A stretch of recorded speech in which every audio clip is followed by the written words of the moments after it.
عسلامة توانسة الكل، ان شاء الله نهاركم زين. انا عندي ياسر ما عملتش فيديوهات، لا عاد نحب نحكي لا على كورونا لا على سياسة لا على كورة لا حتى شيء، والليميت ايست. حتىش اليوم الصباح كالعادة قمت باش نمشي نخدم على روحي، حريت فيسبوك شفت خبر الشوكان. بالحق نحكي معاكم عرقت في بلاصتي. طفل دخل المجازان حل زوز حكوك طن وكلاهم، سرق زوز حكوك طن، حكموا عليه ب6 أشهر حبس. في تونس الجيعان يدخل الحبس، في تونس الجيعان يدخل الحبس، والسارق اللي يهز الملياردوات ما يكلموا حد.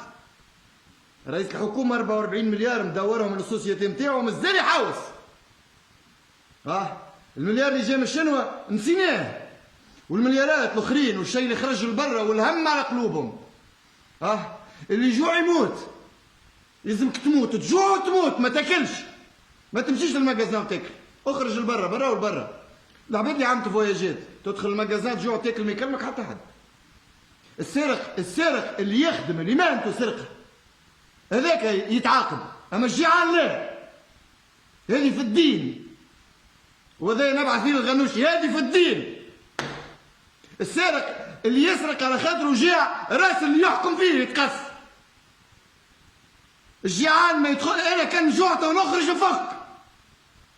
نفك، مش نفك مليارات نتاع الشعب نحطهم ونقعد نحوس ويجيبوني في التلفزه باش انا من بعد نقول اش عملت واش ما عملتش.